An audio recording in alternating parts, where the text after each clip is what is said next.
A lot of us are feeling guilty. A lot of us are feeling some amazing and intense mom guilt. That's where I've seen a lot of the conversations in the Mindful Mama Tribe Facebook group have been we've been talking about what's hardest, and a lot of people are saying the guilt. I feel like I'm messing up my kids. I'm not doing it right. And so today I want to talk about mom guilt. And I want to get right to the point and talk about 2 steps to really handle mom guilt. Okay. Um, so we have this mom guilt because there's so much pressure on us to get it, absolutely right. Our kids are like the most important thing to us. And also we've been told that parenting is instinctual and we should just be able to do this, and yet we're kind of all by ourselves, like we're not embedded within a community where there's lots of people to help us and elders and all of those things. So it really is a tough situation, and then you add COVID pandemic onto that too, and oi, I just, it's so hard for moms right now, and it's not your fault that it's hard, but the guilt isn't helping, right? The guilt, as you know, it's not helping you feel like more grounded, peaceful, and content, which is kind of the place where we want to parent our kids from. We want to parent our kids from a state of solidity and groundedness and contentment within ourselves. So we need to be able to kind of handle mom guilt. And so today I'm going to offer you 2 steps to handle mom guilt. So number 1 step is to remember and remind yourself again and again and again that perfection is not possible. It's not possible at all, okay? The very best we can do for our kids is good enough, okay? And the idea of the good enough parent, it derives from the work of a pediatrician and a psychoanalyst, D.W. Winnicott. And the basic idea is to chill out a little, because along the way things are going to go wrong and your child is going to struggle here and there. But these struggles are not the end of the world, and in fact they help your child develop resilience.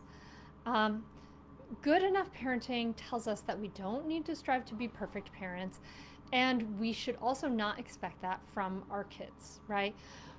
Problems occur in every family.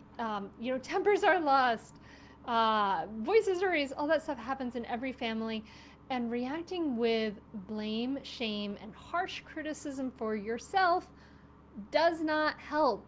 It does not help you become a better parent, and it does not help your kid at all either. So instead, can we remember that imperfections, being human, is unavoidable, especially for ourselves, especially for our kids, right?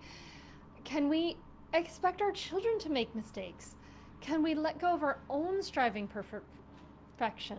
And these are really intertwined here, right? I'm talking about letting go of that expectation of your children to be perfect alongside with letting go of that expectation for yourself to be perfect, because they stem from the same root of this idea that we are not good enough inherently. And we got to fight against that, because good enough is kind of what we're going for here. So the truth is that when we allow ourselves to be human and we model healing in our relationships, when we model healing ourselves, when we model healing in our relationships, we model that for our kids. They need to see you mess up. They need to see you mess up, make amends, and still value yourself so that they know how to do it themselves. Okay? So we need to remind ourselves that there's no such thing as perfection, and the best we can do is good enough. And that's pretty darn good. Okay, that's number 1. Number 2 is we can hold both of these simultaneously. As if we're struggling with mom guilt, we got to remember that we can only do good enough, but at the same time, we can learn and practice parenting skills.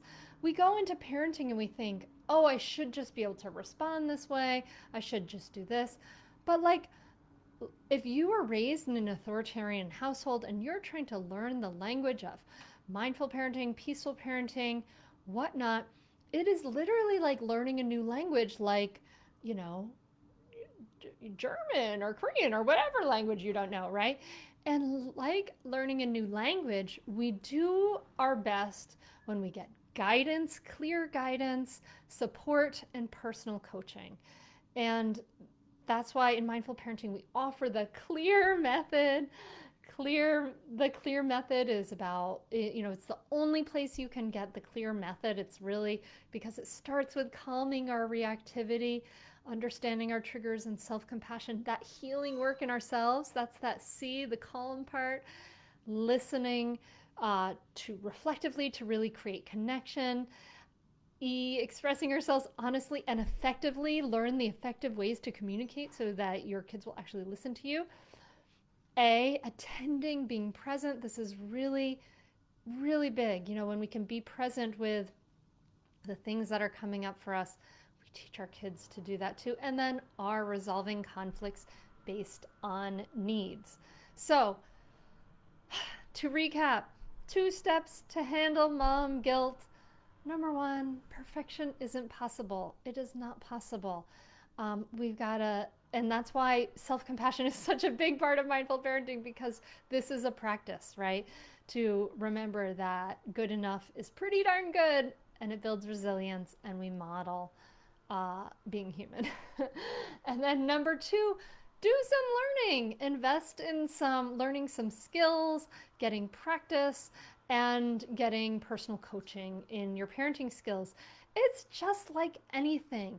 If we want to learn something, if something is really important to us, we need to invest our time, our energy, and sometimes our money into learning it. And that is an investment in our family relationships for life. Okay, so I hope this has been helpful for you to talk about mom guilt. It's really common. If you struggle from mom guilt, let us know. Let me know in the comments below. Let me know what your takeaways are from this. And I hope this helps, and I wish you some peace in your week and your life. Thanks so much for listening. Namaste.